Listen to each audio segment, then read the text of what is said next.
The hulking figure in the tattered sailor suit, its arms thicker than most men's thighs, was, unbelievably, none other than Popeye, the beloved cartoon sailor who had once been a fixture of countless childhoods. In a dim alleyway, a woman found herself cornered by two men. She darted into an old, long-abandoned canning factory, but her pursuers quickly closed in. Suddenly, a metallic scraping echoed from the darkness. An empty can of spinach rolled to a stop at their feet. One of the men stepped forward to investigate, only to be yanked into the shadows by Popeye. Moments later, his lifeless body was hurled back out. The second man grabbed the woman as a human shield, but in the next instant Popeye snapped his wrist like a twig. The last thing the man saw was Popeye's massive hands clamping around his head, two rows of yellowed teeth flashing, and the pendulum-like swing of the fleshy lump beneath his jaw. The next day, a government agent arrived at the factory with the owner to finalize a deal to demolish the building and replace it with apartments. As they spoke, a sharp, acrid smell wafted through the air. Frowning, the owner went to investigate, certain it was a vagrant trespassing inside, while the agent stayed behind. Alone, she recalled the factory's grim urban legend. Uneasy, she slipped behind a pile of empty cans, listening as heavy footsteps drew nearer. She bolted, only to collide with the factory owner,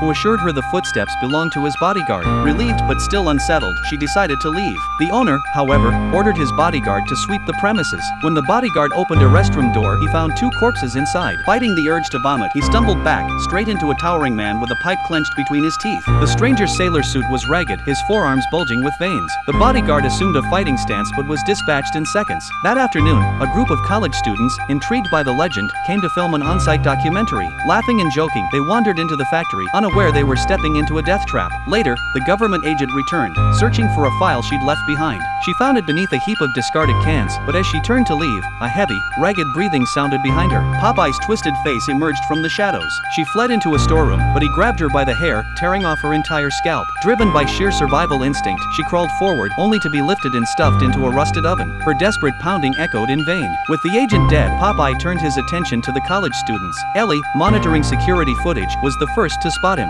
She screamed and ran, crashing into her boyfriend, Will. Before she could warn him, Popeye appeared behind them. Ethan lunged with a knife, but Popeye didn't even flinch. Will drew a gun, only to have his wrist broken, the weapon clattering to the floor. Terrified, Will dropped Ellie and ran. Popeye retrieved a dagger and pursued Will, who burst through the factory doors and jumped into his car. But the vehicle wouldn't start. Glancing into the rearview mirror, he saw Popeye approaching. Will bolted toward the docks, but his legs gave out as Popeye advanced, dragging a massive ship's anchor. Meanwhile, Will's gunfire, meant for Popeye, accidentally struck Ellie when she appeared from around a corner. Popeye, having already finished Will's chase victim, emerged again, anchor in hand. Will abandoned Ellie a second time. Hearing her screams, two other students rushed to help but found the main doors locked. They climbed toward the upper level, only for Martin to fall, fortunately landing in a pile of goods. As he scrambled up, a fishing net tightened around his foot. Sarah, horrified, turned to flee, only to run into Popeye. She tried to climb to safety but slipped, crashing down onto Martin and dying instantly. The last two survivors wandered through the labyrinthine factory until they stumbled into a room lined with open spinach cans, a faded sailor suit hanging on the wall, and yellowed photographs, one showing Popeye as an ordinary man, another of him with his wife. A stack of old newspapers revealed the truth. 20 years ago, Popeye's wife discovered that the spinach used in the factory was contaminated with dangerous levels of toxins. On her way to report it, she mysteriously vanished.